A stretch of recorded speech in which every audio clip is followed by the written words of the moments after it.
अगर आप बीमार पड़ते हो तो सबसे पहले जो कारण बनता है वो आपका स्टोमक बनता है, यानी कि आपका पेट बनता है। तो उस पेट को कैसे ठीक रखा जाए? युक्त आहार विहार से युक्त चेष्टस्य कर्मसु, भगवान श्री कृष्ण श्रीमद् भगवद गीता में भी कहते हैं। ने अपने अमाशय को, पेट को डस्टबिन बना दिया है, कुछ भी आप उसमें डालिए। पेट का समस्या सबको रहता है कि भैया पेट मेरे निकल गए हैं और उस वजह से बहुत प्रॉब्लम हो रहा है, शर्ट टाइट हो रही है। पेट को कैसे कम किया जाए? जो लोग रात को लेट आते हैं, रात को बिस्तर पर बैठ करके खाना खाते हैं और वहीं पर सो जाते हैं, उनका पेट निकलने से कोई भी नहीं रोक सकता।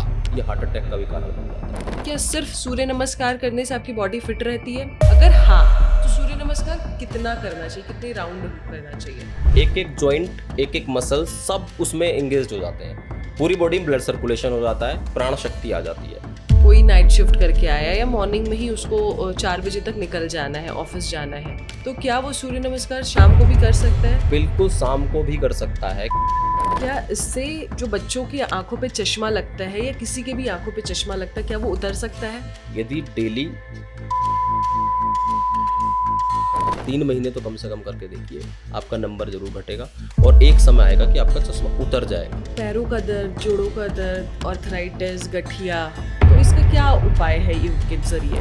उड़द, राजमा, चावल, भिंडी, अरबी, गोभी, यानी जितनी बादी वाली चीजें हैं। समस्या सबसे बड़ी आज की डेट में माइग्रेन भी लोगों की बन गई है, सर दर्द को लेके। मैं इसको बोलता हूँ ओवरथिंकिंग। ये कोई बीमारी नहीं है। फर्टिलिटी का रेशियो बहुत ज़्यादा, कि बच्चे नहीं हो रहे हैं, कंसीव नहीं कर पा रही हैं या उनको पीरियड्स सही से नहीं आ पा रहे हैं, तो इसमें किस तरीके से योगा या डाइट हेल्पफुल रहता है? ये समस्या अब से 20 साल पहले उतनी नहीं थी। हम 4 भाई हैं, हमारे पिताजी हर 5 भाई हैं, 3 बहनें, तो 7-7, 8-8 बच्चे होते थे, बिना डॉक्टर के होते थे, घर में हो जाते थे। भाई क्यों हो जाते थे? अभी एक बहुत बड़ा विवाद भी चल रहा है प्रेमानंद जी का और अनिरुद्धाचार्य जी का। विवाह से पहले जितने भी इस तरीके के कार्य होते हैं उसमें पिल्स बहुत ज़्यादा खाई जाती हैं। सबसे बड़ा कारण है वो।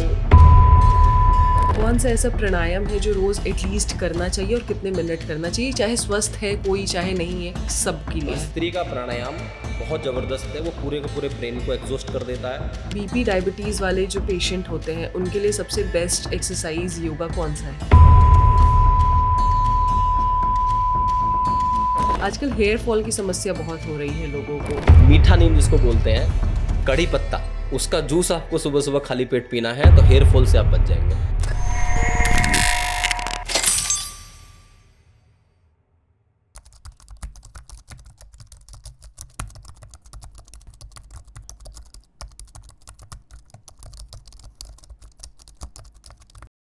नमस्कार, एकता मिश्रा अनफिल्टर्ड में आप सभी का स्वागत है। आज मैं जिन गेस्ट को लेके आई हूँ उन्होंने घर बैठे लोगों को बोला कि अगर आपको अपनी बीमारी दूर करनी है, कोई भी प्रॉब्लम है हेल्थ से रिलेटेड, तो चिंता मत करो, मेरे पास आओ भी मत, बस मेरी वीडियो को देखो या फिर मेरे क्लासेस को अटेंड करो जो मैं वर्चुअली लेता हूँ। ईमानदारी से मेरे क्लासेस को करो। अगर अब तुम्हारा 10 दिनों में मैंने काया पलट नहीं कर दिया तो मेरा नाम बदल देना। और ये बात बोल के सोहित योगी इस लेवल के फेमस हुए कि उन्हें मेटा यानी कि सोशल मीडिया, जो फेसबुक, इंस्टाग्राम आप कह लीजिए, मिलियंस पे व्यूज़ आते हैं। सिर्फ मिलियंस पे व्यूज़ आने का मतलब आप समझ रहे हैं? यानी कि इन्होंने सचमुच लोगों की ज़िंदगी में बदलाव लाया है, वो भी सिर्फ योगा के जरिए। योगा में आपको बहुत से टीचर्स मिलेंगे, बहुत बड़ी बड़ी बातें भी करेंगे, लेकिन कुछ योगा टीचर्स ऐसे होते हैं जो वाकई में आपके हेल्थ को ठीक करते हैं। और यकीन मानिए, अगर आपका हेल्थ नहीं ठीक है ना, तो आपकी ज़िंदगी में वेल्थ भी नहीं आ सकता है।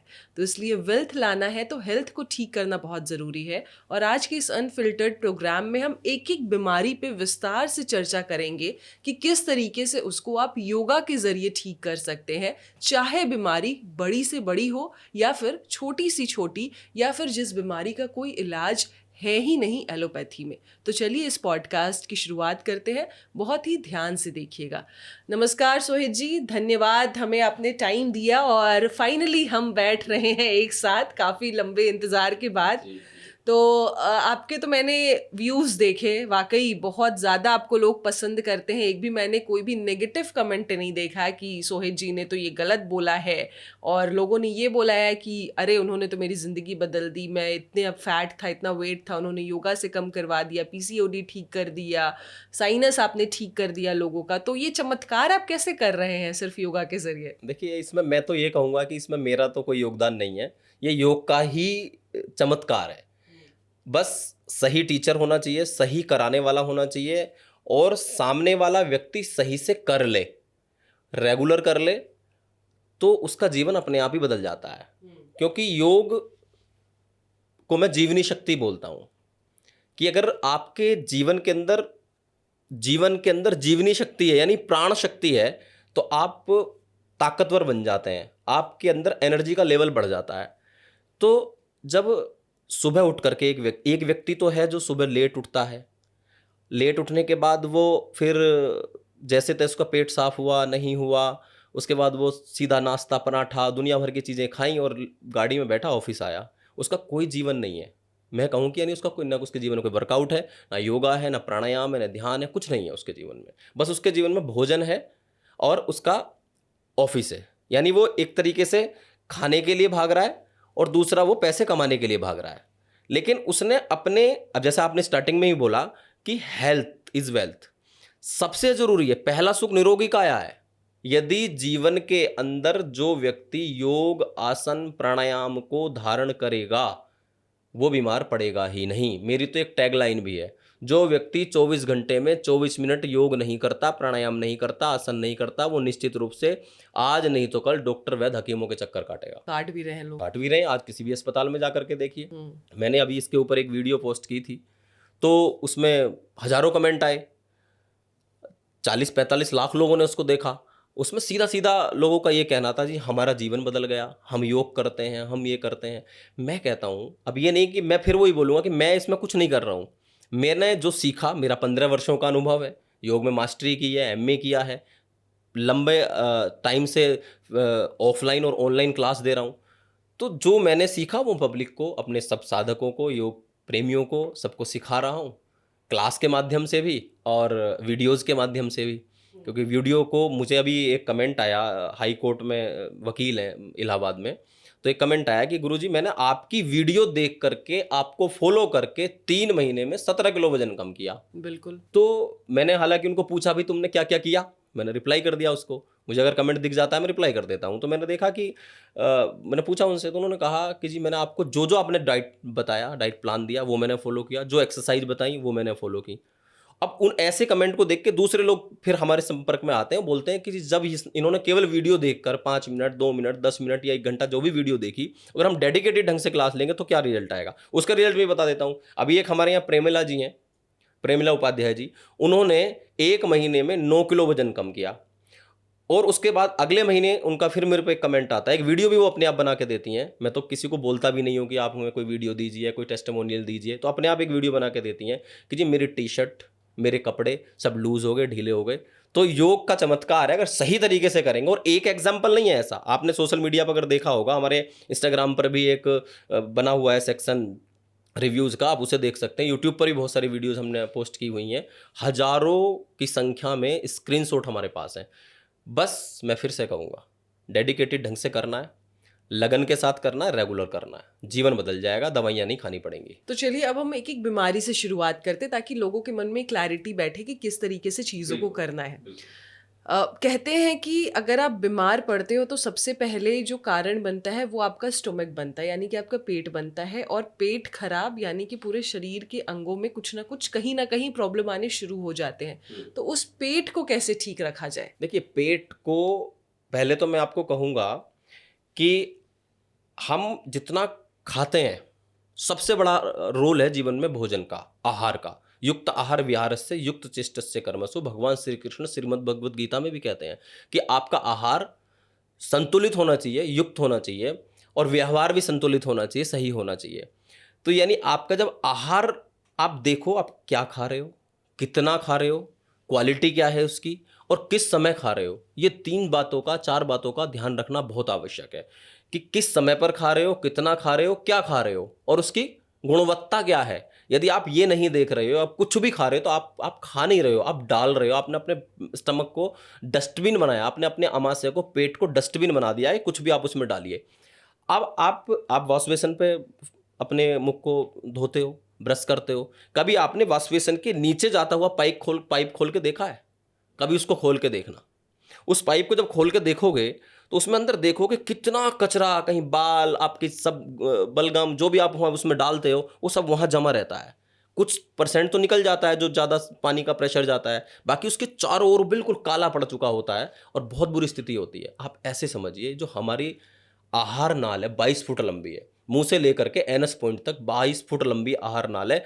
उसमें हम अगर जितना खा रहे हैं, यदि हम कचरा खा रहे हैं, हम खाने का हमारा ध्यान नहीं, मैदा खा रहे हैं हम, या junk food, fast food, pizza, burger, ये जितना हम खाते हैं ये सब उसमें जाता है। कुछ परसेंट बाहर निकलेगा, कुछ वहाँ पर जम जाता है। अब उसकी सफाई बहुत ज़रूरी होती है। मैं तो पहले तो यही कहूँगा कि आप ना खाएं। यदि आपकी मजबूरी हो रही है, आप बहुत सारे लोग इस पॉडकास्ट को देखेंगे जी हमारा तो पिज़्ज़ा 8वें दिन हमें खाना होता है, बहुत सारे लोग तीसरे दिन भी खाते हैं, बच्चे नहीं मानते हैं, या कोई ना कोई समोसा है, बर्गर है, कुछ भी चीज़ सामने आई जाती है, तो उसके लिए एक तो मैं कहूँगा कि जब जब आपको ऐसी चीज़ खानी पड़े, पेट को ठीक रखना चाहते हो, तो उसके बाद 1 कप सिप करके गर्म पानी जरूर पी लेना है। ओके। 1 कप गर्म पानी जब पिएंगे तो गर्म पानी, गलती क्या करते हैं, सबसे बड़ी गलती, जब जब इस तरह की चीजें खाते हैं उस समय पर कोल्ड ड्रिंक पीते हैं। ट्रू। और कोल्ड ड्रिंक को ये मानते हैं सोडा है, वो काट देगा, निकाल देगा। वो अगर उसको काटेगा तो आपकी आंतों को भी काटेगा, वो आपके लीवर को भी नुकसान देगा। कोल्ड ड्रिंक को तो स्वामी रामदेव जी ने टॉयलेट क्लीनर बताया है। कितना मतलब गलत करते हैं। मैं कहता हूं वहां पर आप 1 कप गर्म पानी लो, आप उसको सिप करके पियो, उसके 15 मिनट बाद या 10 मिनट बाद, तो वो जो आप जैसे चाय पीते हैं, तो चाय की तरह ही गर्म पानी होना चाहिए, उसको आप पीजिए। तो जो आपने कचरा डाला है उसको कहीं ना कहीं वो साफ करेगा। अच्छा, जैसे हम जब बेसिन, हमारा वॉश बेसिन का वो पानी, जब हम गर्म पानी डालते हैं तो बहुत आराम से वो कचरा जो जमा होता है वो बिल्कुल, निकल exact, जाता आप है। समझ गए। हाँ। ऐसे ही हमें अपने पूरी आहार नाल को, स्टमक को, आंतों को क्लीन करना है। दूसरा, सुबह उठ करके आप, खासकर लीवर की समस्या हो, आंतों की समस्या हो, स्टमक की समस्या हो, तो सुबह उठ करके चुकंदर का जूस, चुकंदर जिसको बोलते हैं, उसका जूस पीना बहुत आवश्यक है। खासकर लीवर के, बीटरूट का जूस बहुत आवश्यक है। अब उसमें आप थोड़ा अदरक डाल सकते हो, थोड़ा सा नींबू भी डाल सकते हो, आप उसके साथ लौकी भी मिक्स कर सकते हो, यानी और भी कई वेजिटेबल्स का जूस, जैसे लौकी ले ली और ये चुकंदर ले लिया, करेला ले लिया, नींबू उसमें डाल लिया, थोड़ी हरा धनिया उसमें डाला, अदरक डाला, तो एक जूस बनाइए। तो ये आपके पूरे के पूरे स्टमक को या पूरे के पूरे पेट को साफ करने के लिए, उसको कॉन्स्टिपेशन, गैस, बदहजमी, जितनी अपच होती है उनके लिए बहुत बढ़िया हो जाता है। हमारे शास्त्रों में भी कहा जाता है कि यदि आपका पेट ठीक है, क्योंकि पेट से 80 प्रकार के रोग पैदा होते हैं, 80 रोग नहीं, 80 प्रकार के रोग, यानी और भी ज़्यादा रोग पैदा होते हैं। अब क्योंकि पेट गड़बड़ है तो ये तो सबको पता है जी, कॉन्स्टिपेशन हो गई, गैस बन रही है, सर दर्द हो रहा है, ये तो सबको पता है। लेकिन जब आपका पेट के गड़बड़ से हमारे सारे दोष, हमारे सब वात पित्त कफ डिस्टर्ब हो जाता है। तो इसीलिए शास्त्र हमारे सबसे पहले कहते हैं आप अपने पेट को सुधारो। अब उसके हम सुधारने के लिए तो जूस आपको ये पीना है, दूसरा सुबह उठ करके 1-2 गिलास पानी जरूर पियो।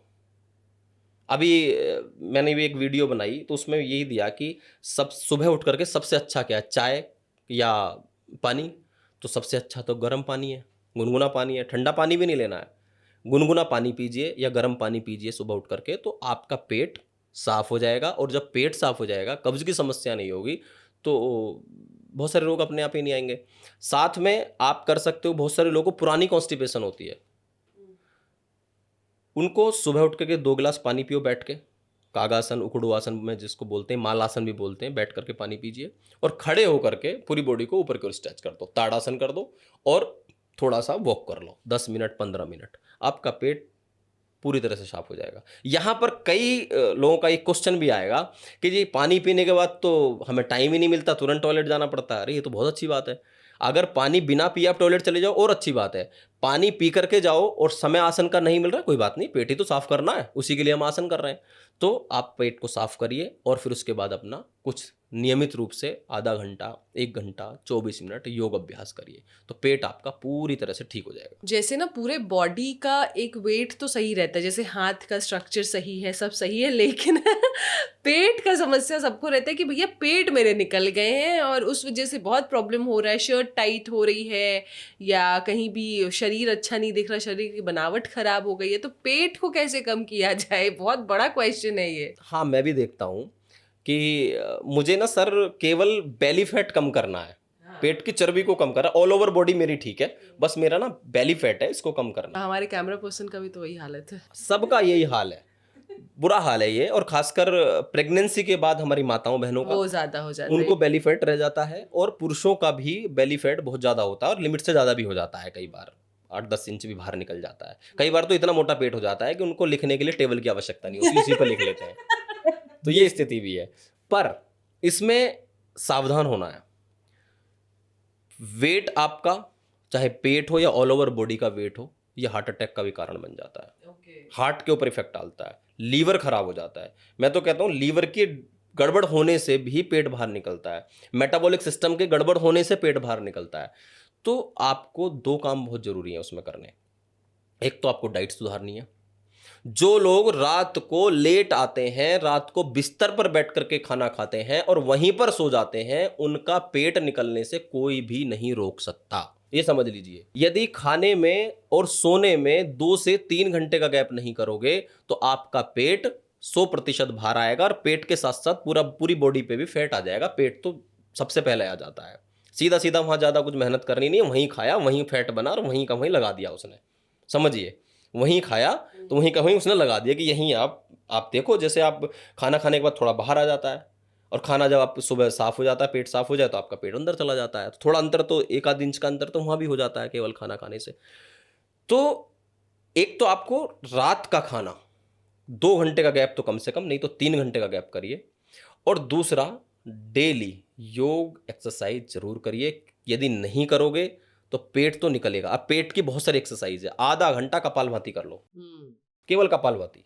मैं तो इस कपालभाति को धरती की संजीवनी बूटी कहता हूं, और कपालभाति षटकर्म की क्रिया है। कितने देर करना चाहिए? आधा घंटा। अगर केवल पेट को कम करना चाहते हो, वैसे स्टैंडर्ड क्या है कि अगर आप डेली रूटीन में कपालभाति या आप 1 घंटे का पूरा योगा कर रहे हो तो 5 मिनट बहुत है।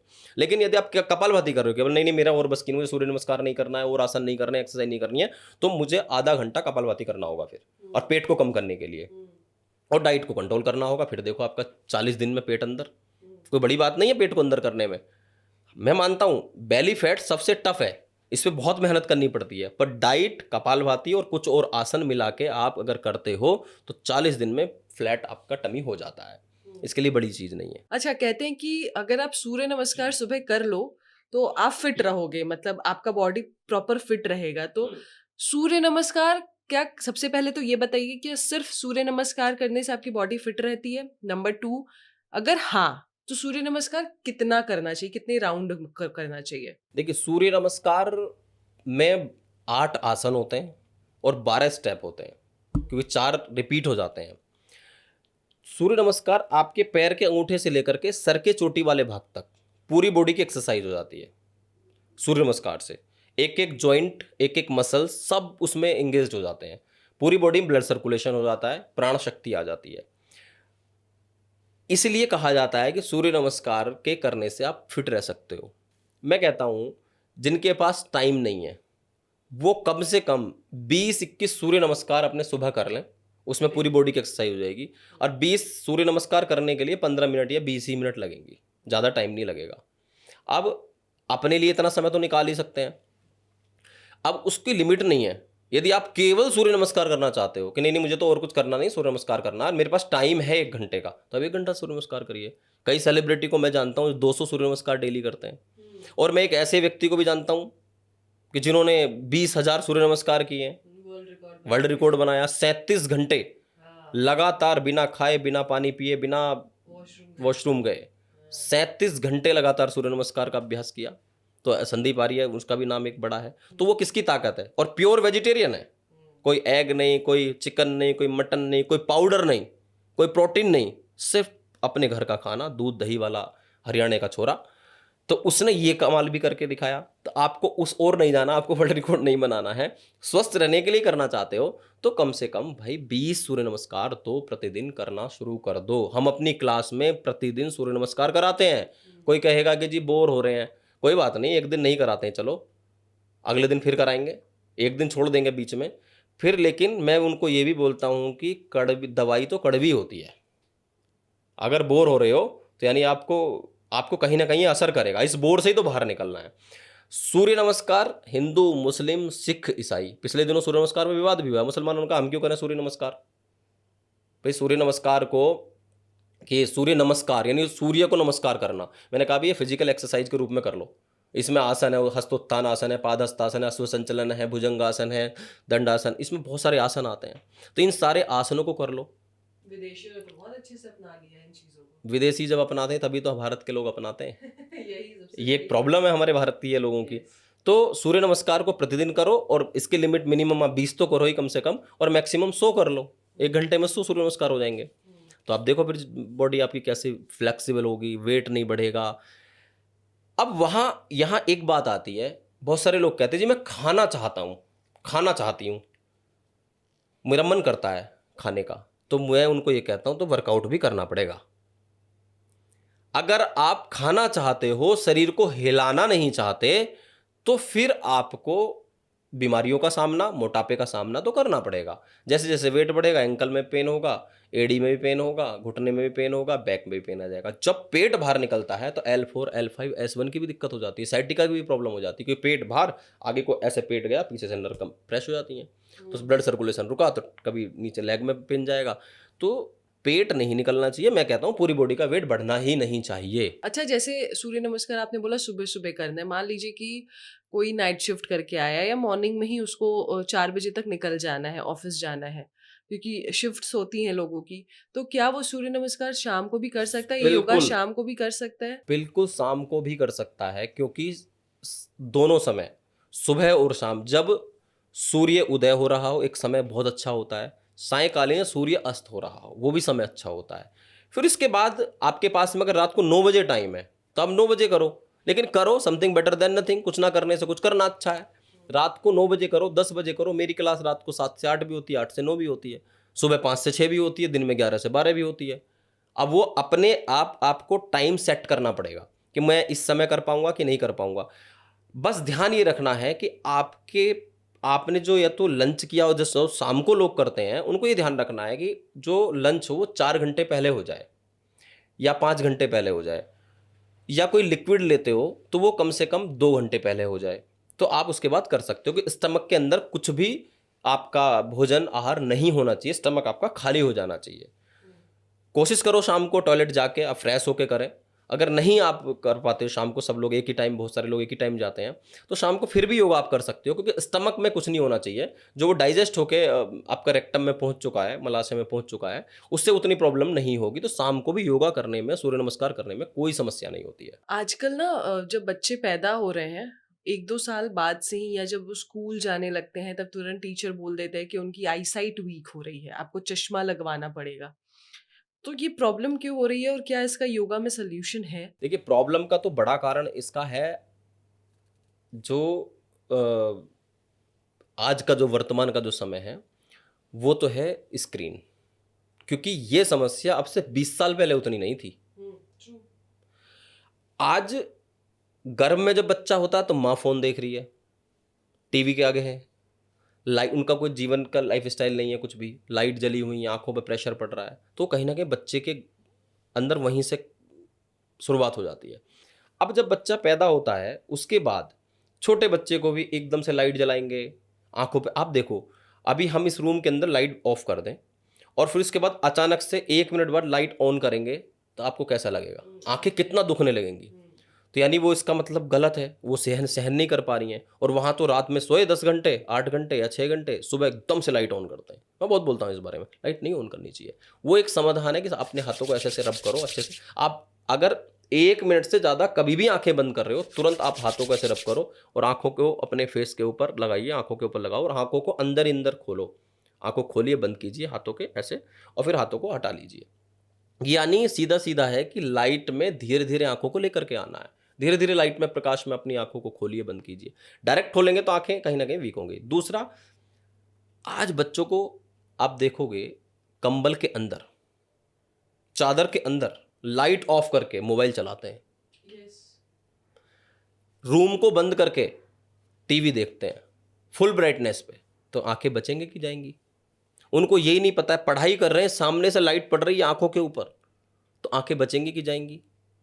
खान पान ठीक है नहीं, शरीर में एनर्जी है नहीं, और खाएंगे पिज़्ज़ा और जलाएंगे लाइट, आंखों पे चलाएंगे मोबाइल, तो आंखें तो खराब होंगी।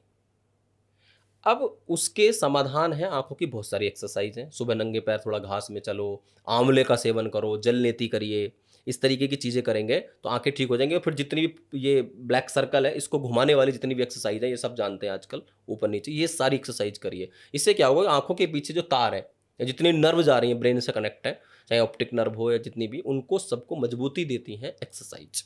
तो ये ध्यान रखना है, पढ़ाई करते समय आपकी लाइट पीछे से आनी चाहिए, सुबह उठते समय एकदम से लाइट नहीं जलानी है, स्क्रीन को कम से कम लाइट में देखें, मोबाइल को कम से कम चलाएं। तो लैपटॉप, अब आगे चल के तो जीवन भर लैपटॉप चलाना है आज की पीढ़ी को, ऑफिस में काम करेंगे तो लैपटॉप के आगे बैठेंगे, किसी भी फील्ड में आजकल लैपटॉप कंपलसरी है, तो उसके साथ साथ मोबाइल भी चलाते हैं, तो उसको थोड़ा कम करेंगे तो आपकी आंखें ठीक हो जाएंगी। तो जो आपने आंखों की एक्सरसाइज बताई, क्या इससे जो बच्चों की आंखों पे चश्मा लगता है या किसी के भी आंखों पे चश्मा लगता है, क्या वो उतर सकता है? देखिए, बिल्कुल चश्मा उतर जाता है यदि डेली प्राणायाम, अनुलोम विलोम प्राणायाम, जल नीति, आंवले का सेवन और सुबह सुबह नंगे पैर घास पर चलते हैं।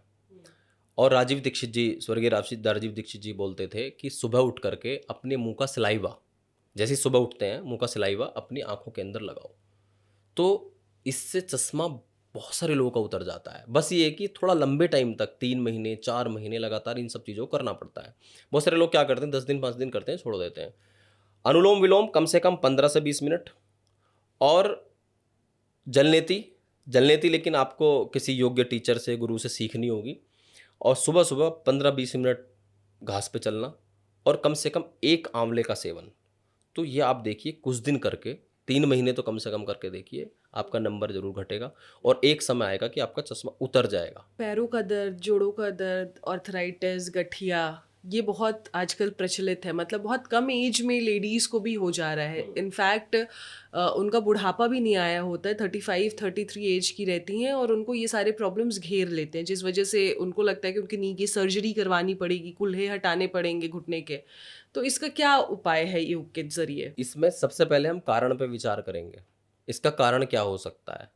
एक बात कॉमन है आज के समय में, खान पान। तो उड़द, राजमा, चावल, भिंडी, अरबी, गोभी, यानी जितनी बादी वाली चीज़ें हैं, और ज़्यादा से ज़्यादा खा रहे हैं, एक्सरसाइज कुछ कर नहीं रहे हैं, ये कहीं ना कहीं गैस के कारण या शरीर के अंदर बादी के कारण ये दर्द पैदा कर देती हैं। एक तो यहाँ से दर्द, बहुत सारे लोगों को तो ये पता ही नहीं होता है मेरा दर्द किस कारण से है।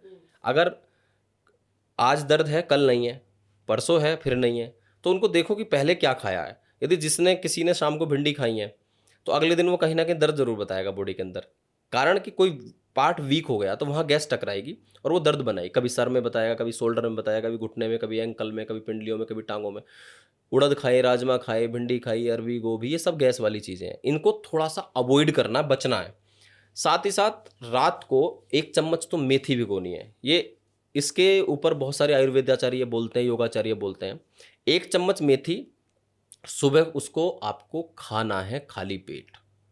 जनरली पहले पानी पीने के लिए बोला जाता था, अब से 10 साल पहले हम भी मेथी का पानी के लिए बोलते थे, पर रोग इतना हैवी हमारे शरीर के अंदर हो गया, अब आपको मेथी खानी है और वो पानी भी पीना है, दोनों काम कर रहे हैं। तो वो क्या है कि वो बॉडी के अंदर पेन किलर का भी काम करता है, ब्लड को भी प्यूरीफाई करता है, जो जोड़ों के दर्द, इस तरीके के दर्द होते हैं, वो सब दर्द दूर होते हैं। दूसरा, आपको अजवाइन, और अजवाइन में थोड़ा हल्का आधा चम्मच से कम काला नमक मिलाओ। अजवाइन को रोस्ट कर लीजिए आप तवे के ऊपर और उसको पीस के रख लीजिए। खाना खाने के आधा घंटे बाद अजवाइन और काला नमक लीजिए। उससे क्या होगा कि आपके अंदर गैस ही नहीं बनेगी, पेट आपका क्लीन होने लगेगा। गैस, एसिडिटी, अफारा, ये सब चीज़ें होती हैं, वो नहीं होगी। तो जब गैस नहीं बनेगी तो कहीं ना कहीं वो टकराएगी नहीं बॉडी के अंदर, तो उससे दर्द कम होगा। एक कार्य क्या करें, तिल का तेल ले लें और उस तिल के तेल में आप कुछ थोड़ा 4-5 टुकड़े लौंग, थोड़ा अदरक, लहसुन, इन सबको पका लीजिए अच्छी तरह से और इसका एक तेल बना के रख लीजिए। जहाँ भी आपको दर्द हो, मान लो घुटने में है, काफ में है, लेग में है, कहीं भी दर्द है तो उसकी आप अच्छे से मालिश करिए। तो 5-10 मिनट मालिश करो और उसके बाद वहाँ उस एरिया को सीधा एसी की हवा में नहीं रखना है, उसको थोड़ी देर ऐसे ही रखिए, या तो कोई कपड़ा उड़ के या कोई भी कंबल उड़ के आप सो जाइए। और सुबह खासकर रात को सोते समय ये सब क्रियाएं करेंगे, ये सब उपाय करेंगे तो ये दर्द आपका दूर हो जाएगा। कोई बड़े दर्द नहीं है। जब कोई इंजरी हो गई या पूरी तरह से कार्टिलेज घिस गए या फ्लूइड की कमी हो गई तो उस कंडीशन में आयुर्वेद की कुछ दवाइयों का सहारा लेना पड़ता है, फिर वैद्य से संपर्क करना पड़ता है या फिर एलोपैथ में चला जाता है व्यक्ति। मैं कहता हूँ जब आपको ये बनने लगे उस समय सावधान हो जाओ, थोड़ी एक्सरसाइज कर लो। कुछ आसन है बैठ के करने वाले घुटने के दर्द पे, हमने एक वीडियो बनाई है, डेडिकेटेड वीडियो है, आप यूट्यूब पे भी देख सकते हो। नी पेन या घुटनों में दर्द करके सोहित होगी उसके आगे डालेंगे तो हमारी वो वीडियो निकल करके सामने आ जाएगी।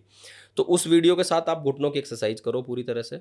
घुटनों के दर्द बहुत सारे लोगों के, हालांकि इस समय पर खासकर देश में ही नहीं पूरी दुनिया में, मेरे पास लगभग 25 से 30 देशों से फ़ोन आते होंगे। वहाँ कॉमन एक समस्या मिलती है मोटापा, और दूसरी जो बड़ी समस्या मिलती है नी पेन, घुटने का दर्द। तो इतना कर लो। और बहुत सारे लोग मेरे पास हैं ऐसे जिन्होंने एक्सरसाइज करके, आसन करके, कुछ क्रियाएं करके वो घुटनों का दर्द दूर कर लिया, यानी पूरी बॉडी का पेन भी दूर हो जाता है। इतना काम करो। गर्म पानी, फिर मैं बोलता हूँ, गर्म पानी सिप सिप करके दिन में 2 बार, वेट को भी कम करता है और आपके दर्द को दूर करता है। जब दर्द हो, आपके सर में भी दर्द हो ना कभी, तो आप ना 1 कप गर्म पानी लेना और उसको पीना शुरू करना, वो दर्द दूर करेगा। जिस पार्ट में दर्द हो रहा हो उसके ऊपर गिराना भी शुरू कर सकते हो गर्म पानी और पीना शुरू करो, सर्कुलेशन हो जाएगा, कुछ समय के लिए आराम मिल जाएगा। रेगुलर कर लोगे तो ठीक हो जाएगा भाई। ये सब बहुत छोटी छोटी चीज़ें हैं, जब आदमी करने लगता है तब उसको महसूस होता है। माइग्रेन जैसे आपने बोली, समस्या सबसे बड़ी आज की डेट में माइग्रेन भी लोगों की बन गई है, सर दर्द को लेके। और एंग्जाइटी और नींद ना आना, मतलब रात रात भर नींद ना आना, उस वजह से आपका पूरा दिन भर खराब होना या आपका दिन भर काम में मन ना लगना। तो ये प्रॉब्लम का क्या सोल्यूशन है? देखिए, माइग्रेन यानी आधा शीशी दर्द इसको बोलते हैं, आधा सर में दर्द। ये एक तो आता है ज़्यादा सोचने से, और ज़्यादा सोचने से ही आती है एंजाइटी। ज़्यादा सोचने से एंजाइटी डिप्रेशन हो जाता है, ज़्यादा सोचने से ही तनाव हो जाता है, स्ट्रेस भी वही है। मैं इसको बोलता हूँ ओवर थिंकिंग। ये कोई बीमारी नहीं है। अभी मेरे पास एक IRS है नोएडा में ही, उनका कॉल आया और मेरी कोई वीडियो में यही लाइन उन्होंने सुनी कि मैंने आपको सुना था गुरुजी कि ओवर थिंकर, ये एंजाइटी या डिप्रेशन कोई बीमारी नहीं है। मैं भी बोलता हूँ कोई बीमारी नहीं है, कहीं कोई इसका वर्णन नहीं है। आप डॉक्टर के पास जाओगे, नशे की गोलियां खाते रहोगे, इसका कोई इलाज नहीं है।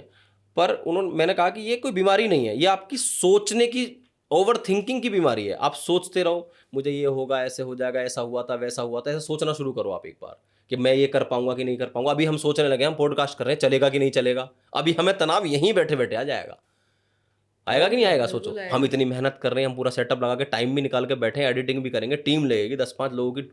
उसके बाद ये पॉडकास्ट नहीं चला तो हमारे अंदर अभी टेंशन आ जाएगी, यार ये तो लोगों ने देखा ही नहीं। इसके लिए इसको कहा जाता है कि ओवर थिंकिंग बिल्कुल नहीं करनी चाहिए। ओवर थिंकिंग करनी है तो पॉजिटिव वे में करनी है। आप करो ना, आप किसी पुस्तक के बारे में, किताब के बारे में करिए ना, हाँ बिल्कुल चिंतन करिए, आप चिंता मत करिए। वो होती है ओवर थिंकिंग, चिंता। और पॉजिटिव नहीं करेंगे, पता है रात को जो सोने के लिए जाता है व्यक्ति बिस्तर पे, तो सोचने लगता है सारे कार्यक्रम के बारे में, मेरा बिजनेस, मेरे बच्चे, मेरा ऑफिस, ये होगा कि नहीं होगा। हर अपनी अपनी सबकी अलग समस्याएं हैं। और अगर वहीं लेट करके थोड़ा भगवान के बारे में, अपने इष्ट देव के बारे में, अपने पुस्तकों के बारे में पॉजिटिव सोचना शुरू करो तो बहुत जल्दी नींद आ जाएगी। अनिद्रा का शिकार नहीं हो सकता व्यक्ति। माइग्रेन भी एक तरह से वहीं से स्टार्ट होता है कि जब हम सोचते जाते हैं। पता है महिलाओं को ज़्यादा माइग्रेन होता है, क्योंकि महिलाएं पुरुषों के मुकाबले बहुत ज़्यादा सोचती हैं, बहुत ज़्यादा तनाव लेती हैं। और मैं तो ये कहता हूँ कि कई बार तो तनाव बिना बात का लेती हैं। हमारे मन के अंदर 1 मिनट में 35 थॉट्स आते हैं, 35 विचार आते हैं, यानी 35 विचार आते हैं। उनमें से हमारे जो काम के होते हैं केवल 5 होते हैं। हम जो सही विचार होते हैं 5 में हमारा सारा काम भी आ जाता है, चाहे घर का हो, ऑफिस का हो, 5 में आ जाता है। 10 विचार नेगेटिव होते हैं और 20 विचार ऐसे होते हैं जिनसे हमारा कोई लेना देना ही नहीं होता है। यानी कोई जा रहा व्यक्ति, उसके बारे में सोचना शुरू कर दिया, ये 20 विचार होते हैं। अच्छा, जो डॉक्टर, इंजीनियर, जो हाई साइंटिस्ट, उनके और ज़्यादा विचार थोड़े पॉजिटिव होते हैं, काम के होते हैं। एक सामान्य व्यक्ति के मैंने विचार बताया। तो हम यदि कोई भी सोचेगा, मैं सोचूं, महिला सोचे, पुरुष सोचे, तो उसको समस्या होगी। अब माइग्रेन का उपाय पे हम बात करते हैं, कारण पे हमने विचार कर लिया। माइग्रेन के लिए मैंने पहले भी कई बार बोला है, रात को सोने से पहले एक एक बूंद तो गाय का घी नाक में डालो, या बादाम का तेल, बादाम रोगन जिसको बोलते हैं, या सरसों का तेल भी आप डाल सकते हो। एक एक बूंद दोनों नाक में डालिए और इस तरह से खींच लीजिए। वो कहीं नहीं जाएगा, बहुत सारे तुम्हारे दिमाग में चला जाएगा, वो सूक्ष्म भाग सांस के साथ चला जाएगा, पूरे ब्रेन की नस नाड़ियों की मालिश कर देगा। एक कार्य है। दूसरा कार्य है, अपने पैर के तलवों पर सरसों के तेल की मालिश करनी है 5-5, 7-7 मिनट। मैं तो कहता हूँ बहुएं हैं तो सासू माँ की मालिश करें, बच्चे हैं तो अपनी माँ पिताजी की मालिश करें, नहीं कोई नहीं है तो अपने आप से करें। तो अपने पैर के तलवों की मालिश 5 से 10 मिनट तक करनी है एक पैर के ऊपर, और रेगुलर करनी है। बस उससे पहले अपने पैर को ठंडे पानी से या नॉर्मल ताज़े पानी से उनको धो लीजिए और उसके बाद मालिश कीजिए। रात को सोने से पहले भ्रामरी प्राणायाम करिए। ऐसे आंखें उंगलियों के ऊपर, उंगलियों को आंखों के ऊपर रखो, कान बंद करो, सांस अंदर भरिए।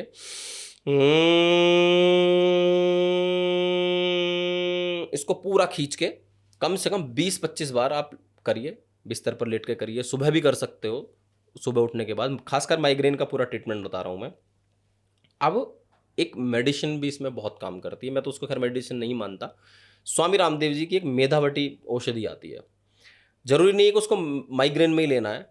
मेधा यानी बुद्धि को पवित्र और साफ करने वाली, कुशाग्र करने वाली, तीव्र करने वाली औषधि है। 2 गोली सुबह पानी के साथ, 2 गोली शाम को दूध के साथ आप लेना शुरू करिए। 40 दिन माइग्रेन खत्म। अच्छा, इतना कार्य कर लीजिए, माइग्रेन की समस्या दूर हो जाएगी। बस ये कि थोड़ा करना पड़ेगा, योग भी करना पड़ेगा, और ये औषधि भी आप ले लेंगे साथ में। बिना डेडिकेशन के तो कुछ चीज़ भी पॉसिबल बिल्कुल, नहीं है। कहीं किसी भी फील्ड में आप चले जाइए, कुछ पॉसिबल नहीं है। अब लोग नहीं करेंगे तो पछताएंगे। अच्छा, दूसरी चीज़ ये है कि आपने अभी वुमेन्स की बात की, जो उनके थिंकिंग का सबसे बड़ा रीज़न बन जाता है ना आफ्टर मैरिज, जो आजकल ज़्यादा हो गया, पहले नहीं होता था ये सब। फर्टिलिटी का रेशियो बहुत ज़्यादा, कि बच्चे नहीं हो रहे हैं, कंसीव नहीं कर पा रही हैं, या उनको पीरियड्स सही से नहीं आ पा रहे हैं। तो सबसे पहले तो पीसीओडी तो चलिए एक यंग गर्ल्स में भी हो रहा है, लेकिन जो आजकल ज़्यादा हाईलाइटेड, जिसकी वजह से आईवीएफ सेंटर्स काफ़ी खुल गए हैं और काफ़ी ज़्यादा जो कंसीव करने में प्रॉब्लम्स आ रहे हैं, नेचुरल कंसीव नहीं हो पा रहा है। तो इसमें किस तरीके से योगा या डाइट हेल्पफुल रहता है? इसके कारण पे विचार करना पड़ेगा। कभी आजकल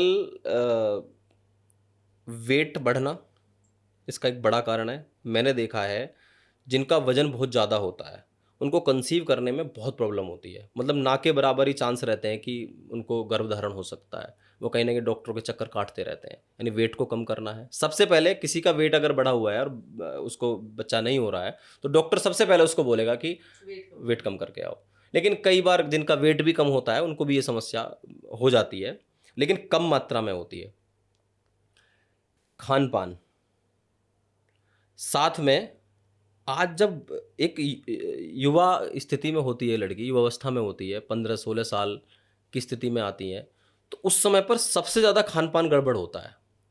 और आज का ये समस्या आज की ज़्यादा है। पिछले आप 15 से 20 साल पहले हट जाइए। हम 4 भाई हैं, हमारे पिताजी हर 5 भाई हैं, 3 बहनें, तो 7-7, 8-8 बच्चे होते थे, बिना डॉक्टर के होते थे, घर में हो जाते थे। भाई क्यों हो जाते थे? आज की ऐसी समस्या क्यों आ गई? उस समय के खान पान शुद्ध थे, मेहनत करते थे, चक्की चलाते थे, खेतों में काम करते थे महिलाएं भी, और घर में इतने बड़े बड़े घर होते थे, उसमें झाड़ू लगाते थे, पोछा तो उस समय पर होते ही नहीं थे, लीपते थे मिट्टी से। आज क्या बचा है जी? आज कुछ भी नहीं बचा है। खान पान खराब है और शरीर हिल नहीं रहा है। एक कारण तो ये हो गया। दूसरा कारण है अनवांटेड पील्स का लेना। शादी से पहले जितनी, अभी एक बहुत बड़ा विवाद भी चल रहा है प्रेमानंद जी का और अनिरुद्धाचार्य जी का। मैं भी किस तरीके की भाषा बोलूँगा तो गड़बड़ हो जाती है। विवाह से पहले जितने भी इस तरीके के कार्य होते हैं और उसमें पील्स बहुत ज़्यादा खाई जाती हैं। अनवांटेड पील्स जितनी खाई जाती हैं, आप रिसर्च, आप गूगल करके देख लेना, सबसे बड़ा कारण है वो बच्चा ना होने का। सबसे बड़ा कारण वो सीधा आपके यूट्रस पे इफेक्ट डालती हैं। पीरियड आ नहीं रहा है, जो भी कार्य किया उसकी वजह से, और दवाई खा ली। ये तो तुरंत कर लेते हैं, उसके बाद फिर हैवी दवाइयाँ भी लेते हैं। कुछ समय बाद अगर गलती से महीने 2 महीने डिले हो गया तो कहाँ इफेक्ट पड़ेगा? वो सीधा यूट्रस पे इफेक्ट पड़ता है। नहीं समझते हैं लोग। फिर वही खान पान बेकार है। अब उपाय पे हम बात करेंगे।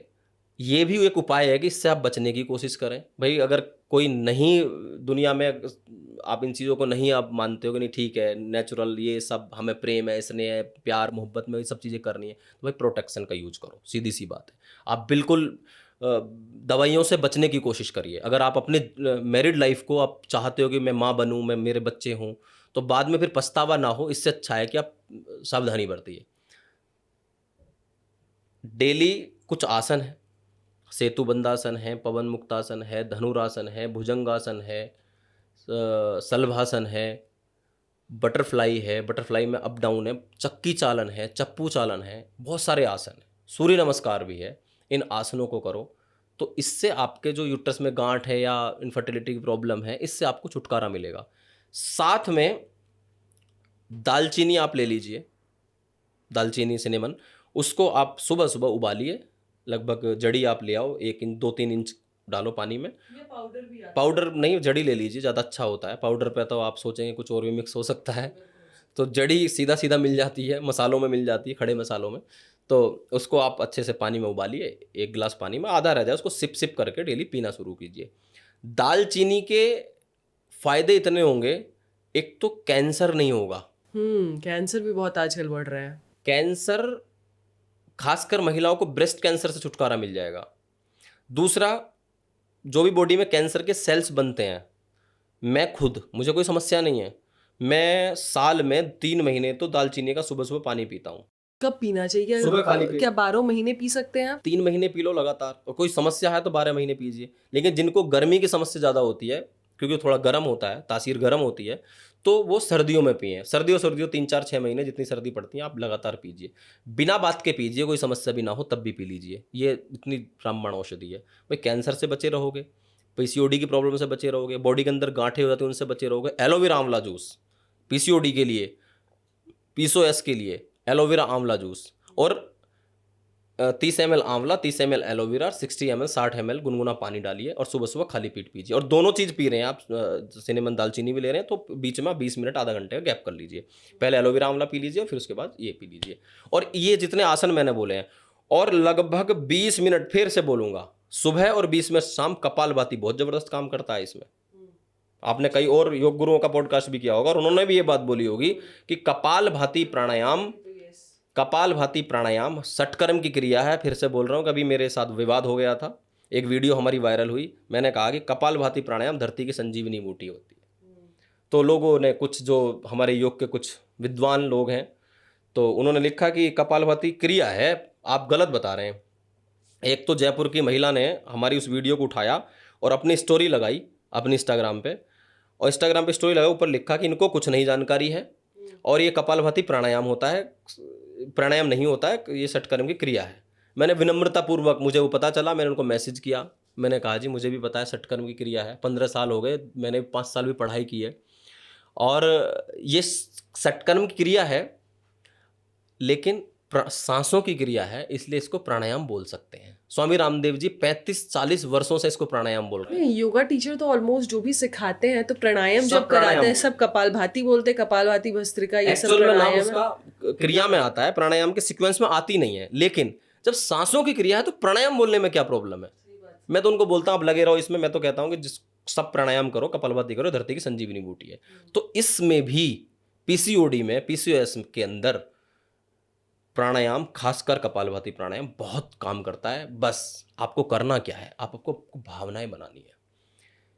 आप किसी ऐसे वैद्य के पास जाते हैं जिस पे आपका भरोसा होता है, इसको आप इतना, मतलब उससे भावनात्मक रूप से जुड़े हुए हैं। जितने ये सब गुरु हैं देश में, ये भगवान थोड़ी हैं।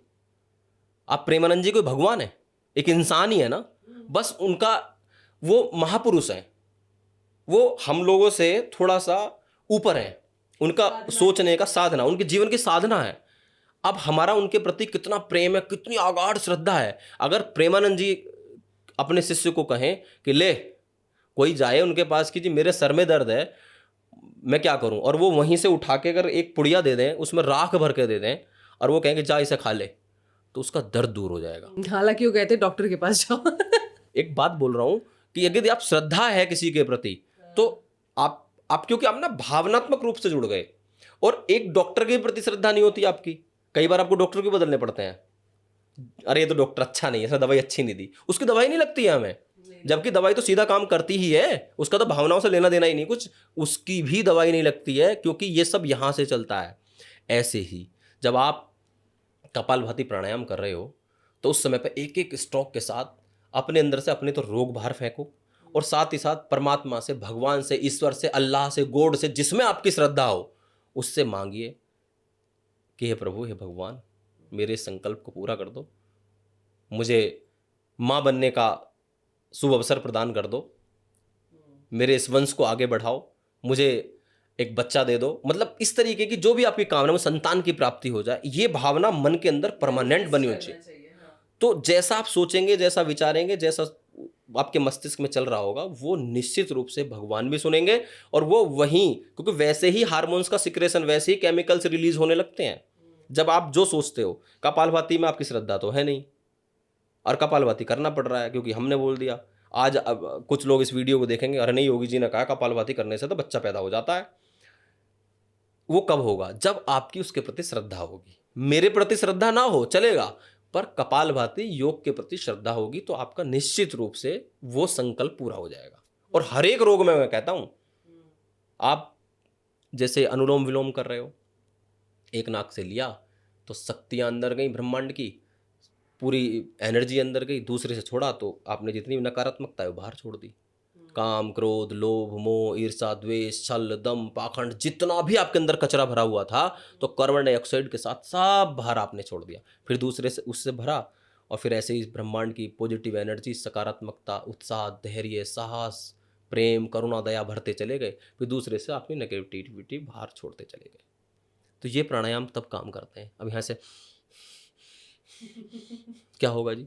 जब तक आप उसके साथ कनेक्ट नहीं होंगे, जब तक आप उसके साथ नहीं जुड़ेंगे, तो वो लाभ नहीं करेगा, क्योंकि ये भावनाओं से जुड़ा हुआ है, या अध्यात्म से जुड़ा हुआ है, या आपको अपने मन को अपनी सांसों से कनेक्ट करके, अपनी आत्मा को अपने आप से जोड़ करके करना होगा। तो आप निश्चित रूप से आपके रोग शरीर के चले जाएंगे। खैर, महाराज जी भी कहते हैं कि आप सुबह उठ के एक्सरसाइज तो ज़रूर करो। वो खुद कहते हैं कि स्वस्थ रहने के लिए एक्सरसाइज करना बहुत ज़रूरी। तो जो उनको मानते हैं, उनकी चीज़ों को भी समझना चाहिए, वो भाव समझना चाहिए। खैर, अब आगे बढ़ते हैं। आज के डेट में सोहित जी, जो सबसे ज़्यादा हो रहा है ना, वो हार्ट अटैक की समस्या है। लोग कहीं भी चलते फिरते उनकी जान चली जा रही है। और जैसे अभी आपने शेफाली जरीवाला का भी न्यूज़ सुना होगा, जो बहुत अच्छी एक्ट्रेस, मतलब बहुत अच्छे दिल की एक्ट्रेस, काफ़ी काम उन्होंने किया। यस, लेकिन उनका अचानक से पता चला कि हार्ट अटैक हो गया और वो डेथ कर गई। तो ऐसे लोगों का क्या लाइफस्टाइल होता है जिन वजह से इस तरीके की समस्याओं का सामना करना पड़ता है उन्हें? देखिए, वो प्रतिदिन 2 घंटे तो जिम करती थी, और कहीं ना कहीं थोड़ा बहुत योगा भी करती होंगी। वैसे ऐसा मुझे कहीं मिला नहीं है कि योगा करती थी, लेकिन जिम करती थी। मेरी गाजियाबाद में एक डॉक्टर साहब हैं, उनसे बात हो रही थी, नाम नहीं लूँगा। मैंने उनको ये बोला कि ऐसे ऐसे ये अभी घटना घटी है। आपको पता है, आपने भी एक न्यूज़ देखी होगी, सत्यता तो खैर उन्हें ही पता होगा, वो कहीं ना कहीं कुछ दवाइयाँ, कुछ इंजेक्शन लेती थी फेस के लिए। ये न्यूज़ आया फेस के लिए और जवान बने रहने के लिए इंजेक्शन लेती थी। और जिस दिन ये घटना घटी, उस दिन उनका शायद फास्ट था या क्या था, उस दिन उन्होंने सुबह से कुछ नहीं खाया था और वो इंजेक्शन लिया था। वो सीधा हार्ट पे इफेक्ट करा, तो हार्ट फेल हुआ। कार्डियक अरेस्ट बोलते हैं, एक अटैक होता है, एक फेल, उनका फेल हुआ। ऐसी एक घटना नहीं है। मेरे एक रिलेटिव 32 साल की एज, वो रात को सोए, सुबह उठे ही नहीं, ना कहीं झटका लगा, ना दर्द हुआ, ना हॉस्पिटल गया, ना कुछ, सुबह उठा ही नहीं, हार्ट फेल हुआ। ऐसी एक घटना नहीं, बहुत घटनाएं हैं। मैं जितने सोशल मीडिया पर देखता हूँ, मैं उनसे पूछ लेता हूँ क्या हुआ। जैसे किसी का आकस्मिक निधन हुआ, कोई भी मैं न्यूज़ देख लूँ, और मैं उसमें ना कमेंट करके या मैसेज करके पूछ लेता हूँ क्या हुआ जी, हार्ट अटैक हो गया, कार्डियक अरेस्ट हो गया। तो आजकल स्टेरॉइड ज़्यादा लिया जाता है। अब स्टेरॉइड, आप अगर कोई सांस की समस्या हो जाए, साइनस हो जाए, साइनोसाइटिस हो जाए, ब्रोंकाइटिस, अस्थमा, लंग आपके वीक हो जाए, फेफड़े, तो डॉक्टर के पास आप जाओगे, वहाँ कहीं ना कहीं स्टेरॉइड मिल जाती है। कोरोना में सबसे ज़्यादा स्टेरॉइड दी गई। रोहित सरदाना को आप जानते हैं, खुद वो अपनी गाड़ी चला करके हॉस्पिटल जाते हैं और रात को उनकी न्यूज़ आ जाती है सुबह कि वो एक्सपायर कर गए। कारण क्योंकि उस समय पे हैवी स्टेरॉइड के इंजेक्शन दिए गए, वो सीधा हार्ट के ऊपर इफेक्ट डालते हैं। मैं वैक्सीन को इसका कोई कारण नहीं मानता हूँ। दूसरा कारण है इसका, स्ट्रेस बहुत ज़्यादा ले रहे हैं आजकल लोग, बहुत भयानक तनाव में जी रहे हैं। बहुत पैसा चाहिए लोगों को। पैसा चाहिए, पैसे के लिए जी रहे हैं। भाई ऑफिस में काम का हो या किसी का भी हो, कहीं पति पत्नी में झगड़े हो रहे हैं, कहीं कुछ, बहुत तनाव है। अच्छा एक बात और बताऊं, मैंने किसी महिला को नहीं सुना है इस जरीवाला के अलावा, मैंने कोई बड़ा केस या कोई ऐसा महिला का नहीं सुना है। महिलाओं को नहीं आता है, हाँ, कम मात्रा में आता है। इसका कारण है कि महिलाएं अंदर स्ट्रेस ना लेके बाहर फेंक देती हैं। बहुत अच्छी बात है, ये बहुत अच्छी बात है कि आपके अंदर जो चल रहा है उसको बाहर दे दो और सामने वाला अपने आप देखेगा। सेम मेरे साथ भी, मुझे होना ही चाहिए। मुझे अपने अंदर नहीं लेना है। यानी हमारी खुद की धर्मपत्नी अगर उसको कोई बात ठीक नहीं लग रही है तो वो तुरंत मुंह खोलेगी, बातें फेंक देगी बाहर। तो मैं बोलता हूँ यार तुम कुछ भी बोल देते हो।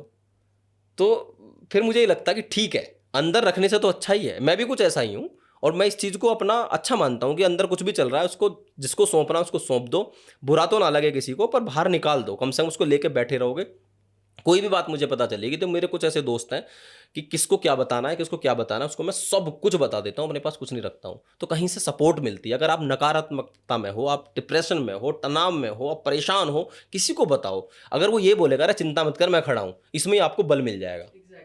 तो इसलिए हार्ट अटैक, स्ट्रेस भी बड़ा कारण है, डिप्रेशन एक बड़ा कारण है। जो व्यक्ति प्राणायाम करेगा, खासकर भस्त्रिका, अनुलोम विलोम, कपालभाति, तो उसको ये समस्या नहीं हो सकती। हार्ट अटैक ही नहीं, ब्रेन हेमरेज भी नहीं हो सकता। ये भी बहुत हो रहा है। 3 बड़े रोग शरीर के अंदर हो गए, और वो रोग क्या है, वो तो जीवन ले लेते हैं। किसी के फेफड़े खराब हो गए, कोरोना से पहले फेफड़े इस श्रेणी में नहीं आते थे, अब आने लगे। अब फेफड़े भी इन्फेक्शन हो जाता है, खराब हो जाते हैं, सिकुड़ जाते हैं। हार्ट और ब्रेन, 3 ये मैं अब शरीर के स्तंभ मान रहा हूँ। इन तीनों को सही रखना बहुत ज़रूरी है। मैंने अभी 3-1 महीने पहले एक वीडियो बनाई प्राणायाम की। मैंने ब्रेन, हार्ट और फेफड़ों को बिल्कुल स्वस्थ रखना चाहते हो कि हार्ट अटैक भी ना हो, ब्रेन हेमरेज ना हो, तो ये 2 प्राणायाम करो। वीडियो गई 18 मिलियन पर, लगभग 3-4 दिन के अंदर अंदर। तो यानी समस्या है कहीं ना कहीं, लोगों को परेशानी है, जागरूक भी हैं, बचना भी चाहते हैं। तो प्राणायाम करो, जंक फूड फास्ट फूड से बचो, रिफाइंड को अपने घर से बाहर निकालो, कोलेस्ट्रॉल को बढ़ने मत दो, चेक कराते रहो हर 3 महीने में या 6 महीने में, या अगर आप 40+ हैं तो 1 साल में एक फुल बॉडी टेस्ट जरूर कराइए। आपकी लिपिड प्रोफाइल होनी चाहिए, क्योंकि आपको पता होना चाहिए कोलेस्ट्रॉल किस लेवल पे है, आपका ट्राइग्लिसराइड किस लेवल है, एलडीएल बढ़ा हुआ है कि घटा हुआ है, आपको ये सब चीज़ें पता होनी चाहिए। उसके अकॉर्डिंग आप अपने खान पान को बना करके रखो। यदि आप नहीं, खान पान आपका सही है और एक्सरसाइज आप बिल्कुल नहीं करते हैं, तो फिर आपको सावधान होने की आवश्यकता है। फिर आप अपने जीवन के साथ खिलवाड़ कर रहे हैं। केवल अगर पैसे के पीछे भागते रहे तो एक दिन ये जीवन चला जाएगा। अभी मैं एक वीडियो देख रहा था, एक गाड़ी गई डिफेंडर, उसके आगे एक गाड़ी मर्सिडीज टॉप मॉडल, उसके आगे एक BMW, और उसके आगे एक एम्बुलेंस फूलों से लदी हुई, और उस एम्बुलेंस के अंदर जिसकी वो गाड़ियां थी उसका मालिक अंदर था। आप समझिए, एम्बुलेंस में, यानी वो, और एम्बुलेंस सबसे सस्ती गाड़ी थी। उन सब गाड़ियों में सबसे सस्ती गाड़ी कौन सी थी? एम्बुलेंस। और उसमें उस 10-20 हज़ार करोड़ का मालिक उसके अंदर, यानी बॉडी उसकी, बाकी पीछे गाड़ियां चल रही हैं। ये असलियत है जीवन की। अब पूरे जीवन धन धन धन धन करते रहे तो एक दिन निधन हो जाओगे। धन धन निधन, अंत में तो निधन ही होता है ना। निधन शब्द वैसे ही नहीं है, निधन, निधन यानी कोई धन नहीं आपके पास। तो क्यों भाई, ये जीवन मिला है, ये दिन प्रतिदिन एक दिन कम हो रहा है, इसको आप खुशी, आनंद, प्रेम, करुणा, दया, भक्ति इसके साथ बिताइए ना, जिए ना इसको। स्ट्रेस, तनाव, पैसा लाओ, ये वो लाइफस्टाइल खत्म कर रखी। एक व्यक्ति है, सुबह उठता है 4 बजे, 5 बजे, 6 बजे, उठ करके फ्रेश होता है और कोई ग्रीन टी, लेमन टी, नींबू पानी, एलोवेरा जूस पीता है, और फिर योगा करता है, फिर ब्रेकफास्ट करता है, नहाता है, धोता है, अपने ऑफिस जाता है, फिर शाम को आपके लाइफ स्टाइल बनाता है बढ़िया से, ऐसे लोगों का ना दिमाग बहुत शांत रहता है। और एक व्यक्ति है, सुबह उठा 9 बजे, उठते के साथ ही चिल्लाया, अरे मैं लेट हो गया, उठा नहीं सकते थे क्या? खुद तुम मुझसे उठा नहीं गया भाई, और दूसरे पे चिल्लाए। घर में कलह तुमने सुबह शुरू कर दिया। तो क्या वो जीवन अच्छा है या वो जीवन अच्छा है जो सुबह जल्दी उठता है?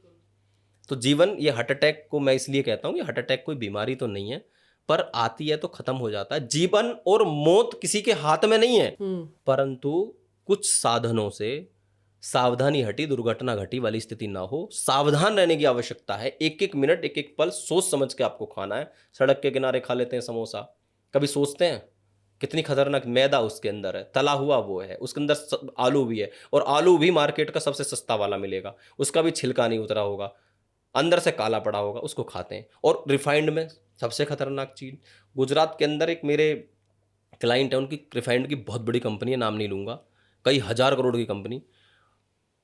उन्होंने कहा जी हमारे घर में हमारी कंपनी का रिफाइंड घर नहीं आता, हम शुद्ध गाय का घी खाते हैं, देसी गाय का, सरसों तेल, गाय का घी, इट्स गुड। यानी वो खुद नहीं खा रहा है। आप सोचिए, बिजनेस है, मजबूरी है, यानी कहीं ना कहीं वो हानिकारक है। और मेरा खुद का ये प्रयास रहता है कि मेरे घर में, यहाँ नहीं गांव के अंदर भी, कि रिफाइंड घर में ना आए। जहर है वो, कैंसर के कारण। और जितना रीयूज कर रहे हैं, चाहे वो सरसों का तेल भी क्यों ना, रीयूज करने वाले, वो सब कैंसर के तत्व पैदा हो जाते हैं। तो ये तो सावधानी रखनी पड़ेगी। बार बार आप रेस्टोरेंट में जाओ, किसी भी जगह चले जाओ फास्ट फूड पे, बार बार उसी में तलते रहेंगे, और फिर जो बचेगा शाम को रख लेंगे, अगले दिन फिर उसी से शुरू कर देंगे, उसी में और ऑयल डाल देंगे। रिफाइंड है, करेला है, और वो भी नीम पे चढ़ा हुआ है, रिफाइंड है, और फिर उसको बार बार रीयूज किया गया है। तो आप समझिए कैसे जीवन चलेगा। बहुत खतरनाक है और हम बहुत डेंजरस माहौल में जी रहे हैं। खैर, मैं अब आपसे कुछ ऐसे सवाल पूछना चाहती हूँ जो लोगों को बहुत ज़्यादा जानना ज़रूरी है, और हम इसको छोटे छोटे आंसर्स में ख़त्म करेंगे। तो सबसे पहले तो मुझे ये बताइए कि एक वर्कोहॉलिक इंसान का, जो कॉर्पोरेट में, जैसे मोस्टली आजकल हस्बैंड वाइफ दोनों जॉब पे जा रहे चीज़ें हैं, तो उनका डेली लाइफस्टाइल कैसा होना चाहिए ताकि वो हेल्दी रहे? देखिए, सुबह जल्दी उठें, सुबह उठ करके कोई भी हेल्दी जूस पिएं, या एलोवेरा आंवला जूस पिएं, या लौकी का जूस पिएं, या कोई भी मतलब हेल्दी जूस पिएं, ना कि उठते के साथ ही चाय पिएं। फिर थोड़ा वर्कआउट करें और हल्का नाश्ता करके ऑफिस जाएं, लंच करें, और रात को सोने और जागने में कम से कम 2 घंटे का गैप करें। तो ये एक अच्छा लाइफ स्टाइल है। इस तरीके से जिएंगे तो लंबे चलेंगे, लॉन्ग टाइम तक चलेंगे, लंबा काम करेंगे। कौन सा ऐसा प्राणायाम है जो रोज एटलीस्ट करना चाहिए, और कितने मिनट करना चाहिए, चाहे स्वस्थ है कोई, चाहे नहीं है, सबके लिए? स्त्री का प्राणायाम बहुत ज़बरदस्त है। वो पूरे के पूरे ब्रेन को एग्जॉस्ट कर देता है, आपके नस नाड़ियों को खोल देता है। बस बीपी हाई है तो थोड़ा स्लो, और कम से कम 3 से 5 मिनट अकेला अगर आप प्राणायाम कर लेंगे तो आप पूरी तरह से एग्जॉस्ट हो जाएंगे। बीपी डायबिटीज वाले जो पेशेंट होते हैं उनके लिए सबसे बेस्ट एक्सरसाइज योगा कौन सा है? बीपी के लिए आप करना चाहते हो तो चंद्रभेदी प्राणायाम, यानी लेफ्ट स्वर से, लेफ्ट जो हमारा नोस्टल है ये चंद्रभेदी है, चंद्र स्वर है, लेफ्ट से लेना है, राइट से छोड़ना है, लेफ्ट से लेना, राइट से छोड़ना, इसको 10 से 15 मिनट। और शुगर वाले कपालभाति प्राणायाम 15 से 20 मिनट, साथ में मंडूकासन और अर्ध मत्स्येंद्रीय आसन यदि वो करते हैं तो शुगर उनका ठीक हो जाएगा। बच्चों के लिए सबसे बेस्ट एक्सरसाइज जो उनको करना चाहिए? ताड़ासन। सुबह उठ करके पूरी बॉडी को ऊपर की ओर स्ट्रेच करो, पूरा ब्लड सर्कुलेशन, और सुबह उठने का यदि उनका मन नहीं करता, आलस से भाग जाएगा, लंबाई बढ़ेगी। ताड़ासन और सबसे मेमोरी बेस्ट। के लिए, जो बच्चे पढ़ते हैं, रिवीजन याद नहीं कर पाते हैं, उनके लिए, दिमाग के लिए सबसे बेस्ट एक्सरसाइज? सबसे पहले तो उनको 2 बादाम घिसने हैं। सुबह रात को 2 बादाम भिगो दीजिए, सुबह उनको घिसिए, और उन बच्चों को जीभ से चाटने के लिए बोलिए। अगर सिल बट्टा आपके घर में पत्थर है उसको घिसिए ऐसे और जीभ से चाटिए, सबसे अच्छी एक्सरसाइज होगी। बच्चों का माइंड एकदम शार्प हो जाएगा। साथ में भ्रामरी प्राणायाम करेंगे 5-10 मिनट, तो एकदम से ब्रेन एकदम शार्प हो जाएगा। बैक पेन के लिए बेस्ट एक्सरसाइज? भुजंग आसन और साथ में शशांक आसन सबसे बेस्ट है। और उसके साथ आप यदि मार्जरी आसन भी कर लेंगे, 3 आसनों का कॉम्बो, तो आपका बैक के लिए, पूरी स्पाइन के लिए बेस्ट आसन हो जाएगा। आजकल हेयर फॉल की समस्या बहुत हो रही है लोगों को, तो उसके लिए कुछ ऐसा योग या कुछ इस तरीके की डाइट प्लान जो उनको लेना चाहिए ताकि उनका हेयर फॉल कंट्रोल हो? सर्वांगासन, यानी जितने भी आसन आप पैरों को ऊपर को करने वाले आसन है, वो सारे आसन, यानी ब्लड का सर्कुलेशन आपके सर की तरफ जाना चाहिए। दूसरा, आपको नीम, मीठा नीम जिसको बोलते हैं, कड़ी पत्ता, उसका जूस आपको सुबह सुबह खाली पेट पीना है, तो हेयर फॉल से आप बच जाएंगे। डार्क सर्कल्स या स्किन पे पिगमेंटेशन बहुत ज़्यादा औरतें परेशान रहती, जिस वजह से उनको हैवी मेकअप करना पड़ता है, तो उससे कैसे बचे और नेचुरल ग्लो आए चेहरे पे? सबसे सरल तरीका इसका मैं बताता हूँ। सुबह उठिए, नारियल का तेल यानी गोले का तेल हाथ पे लीजिए, अच्छे से मालिश करिए, फेस की कम से कम 5 मिनट उठने के बाद अपने फेस की मालिश करो और नारियल पानी प्रतिदिन पीना शुरू कर दीजिए। सदा आपकी त्वचा जवान बनी रहेगी और आपको किसी भी तरीके की डेंटिंग पेंटिंग की आवश्यकता नहीं पड़ेगी। हार्ट में ब्लॉकेजेस जैसे आपने बताया वो बहुत ज़्यादा बढ़ रहे हैं, या लोगों को रॉड्स डलवाने पड़ रहे हैं कि उनका शरीर ठीक रहे, या लंग्स लोगों के ख़राब हो रहे हैं, डैमेज किडनी बोल रहे हैं कि आपका इतना % बचा है, तो उसके लिए कौन से एक्सरसाइज उनके लिए बेस्ट होते हैं जो इस सिचुएशन में पड़ चुके हैं, अब रिकवरी फेज में है, तो उनको किस तरीके का योगा करना चाहिए? देखिए, सबसे बेस्ट सुबह उठ के एलोवेरा आंवला जूस, ये एक ऐसी औषधि है, ये पूरी बॉडी के ब्लॉकेज को खोलती है, किडनी को भी साफ करती है। और साथ में प्राणायाम उनको करने हैं। स्टार्टिंग में सारे प्राणायाम करें, कपालभाति, अनुलोम विलोम, भस्त्रिका, ये सारे प्राणायाम उनको करने हैं। और प्लस हल्की वॉक करनी है और बैक बेंडिंग, फॉरवर्ड बेंडिंग करनी है, बैठ के बटरफ्लाई करनी है। दिन भर में एक स्वस्थ आदमी को, या जैसे एक नॉर्मल आदमी है, उसको दिन भर में पानी की मात्रा शरीर में कितनी रखनी चाहिए ताकि उसके शरीर में एक जो हाइड्रोलिक लेवल होता है, जो हाइड्रेशन की लेवल होता है, वो बना रहे? कम से कम 3 लीटर पानी बॉडी के अंदर जाना चाहिए, मैक्सिमम 5 लीटर तक आप पी सकते हो। तो ठंड के दिनों में फिर ये कैसे मैनेज होगा? ठंड के दिनों में तो लोग प्यास नहीं लगेगी, हाँ याद से पीना पड़ेगा। अच्छा, याद से पीना पड़ेगा। इसीलिए सर्दी में वेट बढ़ता है, पानी कम पीते हैं। मुझे ये बताइए, जिनको हमेशा सर्दी जुकाम पकड़ रहता है या साइनस हो जाता है, जैसे बहुत लोग छींक देते हैं लेकिन बहुत लोग छींक नहीं पाते, उनका नाक अंदर ही अंदर ब्लॉक रहता है, तो फिर उनको ऑपरेशन के लिए बोल दिया जाता है, तो ऐसे लोग किस तरीके से अपनी चीज़ों को ठीक करें? मैंने अपना साइनस दूर किया है। हाँ, मुझे भी डॉक्टर ने ऑपरेशन बोला था और मैंने उसको पूरी तरह से ठीक कर लिया है। उसके लिए आपको नाक में डालना है सरसों का तेल, गाय का घी, रात को सोते समय, और सुबह जब आप निकलते हैं तो नाक में हल्का घी या तेल लगा करके बाहर निकलना है कि डस्ट या मिट्टी लगेगी तो उससे आपको छींके ना आए। नहाते समय मुंह के अंदर पानी रखना है। जब तक आप नहाओ, जैसे पानी में नहाओ, गर्म ठंडा, उस तरीके का पानी आपको मुंह में रखना। नहाते समय 10 मिनट लगे, 15 मिनट लगे, मुंह से पानी नहीं निकलना चाहिए। तीसरा, आपको भस्त्रिका प्राणायाम करना है। फास्ट वाला भस्त्रिका करना है। बीपी हाई है तो स्लो कर सकते हैं। ये 3 काम आप कर लीजिए, साइनस से आपको छुटकारा मिल जाएगा। सी सेक्शन जिनका हुआ रहता है उनका वेट काफ़ी बढ़ जाता है, या फिर उनको डॉक्टर कह देते हैं कि आपको बेड पे ही रहना है, आपको हिलना नहीं है, you don't have to walk, you just have to do bed rest, तो फिर बॉडी का वेट ना बहुत ज़्यादा पुट ऑन हो जाता है, क्योंकि आदमी डर जाता है कि कहीं कुछ प्रॉब्लम ना हो। तो ऐसे लोगों को किस तरीके की एक्सरसाइज करना चाहिए ताकि एक रेगुलर हेल्थ में आ सके? 1 से 2 महीने तो कुछ नहीं करना है, उस समय पे आप बढ़ने दीजिए आपका, क्योंकि नया पुनर्जन्म होता है। और 2 महीने के बाद वॉक स्टार्ट करनी है और 6 महीने बाद योग स्टार्ट करना है। धैर्य रखना है, वजन कम हो जाएगा, कोई समस्या नहीं है। बैठे बैठे आप अनुलोम विलोम कर लीजिए, भ्रामरी कर लीजिए, हल्का फुल्की बॉडी को चक्की चला लीजिए, बटरफ्लाई कर लीजिए, बैठे बैठे जो कर सकते हो, या खड़े होकर थोड़ा बहुत कर सकते हो। बाकी कोई भी हैवी वर्कआउट नहीं करना है। 6 महीने बाद आप पूरी तरह से ठीक हो जाएंगे। आप डाइट और योग ज्वाइन करिए या क्लास करिए, अपने आप से करिए, आप पूरी तरह से करने के लिए तैयार हो जाएंगे। सांसों की जिनको समस्या होती है, सांस लेने में तकलीफ होती है जिनको, उनके लिए किस तरीके का योग एक्सरसाइज है? उसके लिए भी भस्त्रिका प्राणायाम है। एक भस्त्रिका प्राणायाम ऐसा प्राणायाम है जो आपके फेफड़ों को मजबूत बनाता है, लंग को इतना स्ट्रॉन्ग कर देता है। मैं तो कहता हूँ लंग्स को स्टील जैसा मजबूत बना देता है। उसके तरीके हैं, हाथ ऊपर उठा करके भी करो और ऐसे हाथों को खोल करके भी करिए। हमने बहुत सारी वीडियो इसके ऊपर बनाई है, तो फेफड़े मजबूत हो जाएंगे। साथ में जिनको फेफड़ों की प्रॉब्लम हो गई है, वो अजवाइन और पुदीने की स्टीम यदि लेते हैं तो उनको ये पूरी समस्या, अस्थमा और दमा, ब्रोंकाइटिस की और ये साइनस की समस्या भी दूर हो जाती है।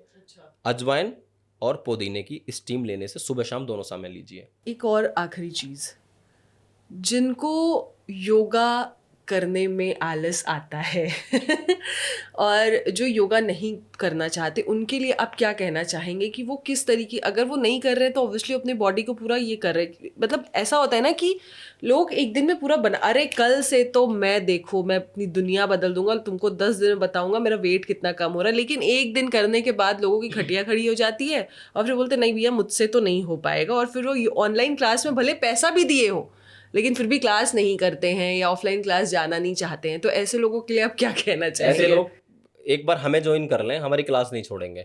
वो इतना एक्साइटेड होगा अगले दिन योगा करेंगे, क्योंकि उनको पहले दिन में रिजल्ट दिखाई देगा। उनको ऐसा लगेगा अरे मेरा जीवन बदल गया। अगले दिन खुश होकर क्लास में आएंगे, बोर नहीं हो सकते। एक बात। दूसरे लोग कि मुझे करना ही नहीं है, तो उसको खाना छोड़ना पड़ेगा। अगर आप शरीर को चला नहीं सकते तो आपको खाने का भी अधिकार नहीं है। फिर बस जीने के लिए खा लीजिए थोड़ा बहुत, जिससे कि आपकी सांसें चलती रहें। यदि आप खाना चाहते हो, सब कुछ खाना चाहते हो, तो इस शरीर को हिलाना पड़ेगा। अमीर चलता है खाने को पचाने के लिए और गरीब चलता है खाना कमाने के लिए। तो इसलिए तो चलना पड़ेगा जरूर। जब तक इस शरीर को चलाओगे तब तक ये आपको चलाएगा, वरना ये आपको बैठा देगा।